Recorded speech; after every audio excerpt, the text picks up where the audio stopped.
Hello friends, இன்றைக்கி ஒரு முறுக்கு ரெசிபி தான் பார்க்க போகிறோம். வாங்க பார்க்கலாம். அதுக்கு முதல்ல 1 கப் அரிசி மாவு, 3/4 கப் கடலை மாவு எடுத்திருக்கேன்.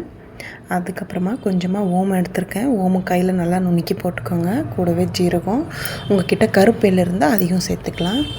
ஒரு 2 சிட்டிகை அளவுக்கு பெருங்காயம், அப்புறமா தேவையான அளவுக்கு உப்பு போட்டிருக்கேன். அப்புறமா மிளகாப்பொடி, நான் வீட்டிலேயே செஞ்ச மிளகாப்பொடி போட்டிருக்கேன். உங்களுக்கு தனி மிளகாப்பொடி போடணுன்னா போட்டுக்கலாம். போட்டு நல்லா மிக்ஸ் பண்ணிக்கோங்க. முடிஞ்ச அளவுக்கு எல்லாத்தையும் ஒன்றா போட்டு எல்லாருமே மிக்ஸ் ஆகிட்டு வர மாதிரி பண்ணி வச்சுக்கோங்க. அப்புறமா கொஞ்சம் ஒரு மீடியம் சூடில் இருக்கிற ஆயில் வந்துட்டு ஒரு 4 டீஸ்பூன் வந்துட்டு நான் சேர்த்துக்கிறேன்.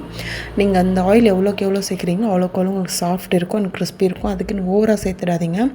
ஏன்னா முறுக்கு புழிஞ்சு விட்டு எடுக்கும்போது உங்களுக்கு ரொம்ப உடஞ்சே போயிடும், ஆயிலே உடஞ்சி போயிடும்.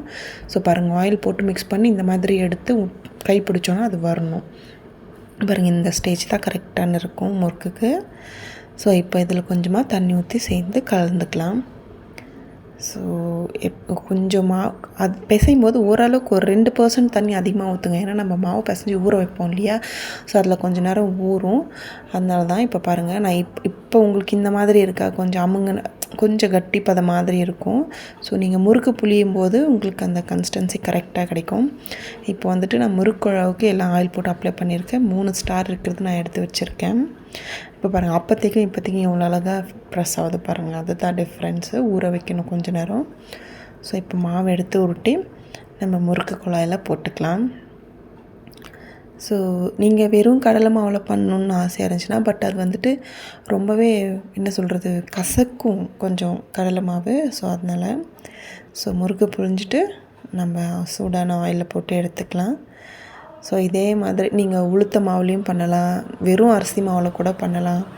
ரொம்ப டேஸ்ட்டாக வரணும் உங்களுக்கு அப்படின்னும்போது கொஞ்சம் கடலை மாவு சேர்த்துக்கலாம்.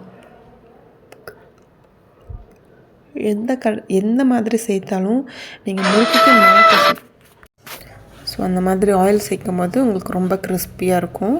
நான் இந்த ஸ்டார்தும் இல்லாமல் சிங்கிள் ஸ்டார்தும் போட்டு நான் முறுக்கு சுற்றினேன். ஏன்னா எனக்கு அதுதான் ரொம்ப பிடிக்கும். அதனால் உங்களுக்கு எந்த டிசைன் விருப்பமாக இருக்கோ அந்த டிசைன் போட்டு நீங்கள் பொரிச்சு எடுத்துக்கலாம். ஸோ இதே மாதிரி வீட்டில் ட்ரை பண்ணி பாருங்கள், ரொம்ப டேஸ்ட்டாக இருக்கும். நான் இப்பயும் சொல்கிறேன், எந்த முறுக்கு பிசைஞ்சாலும் கொஞ்சமாக ஆயில் சேர்த்து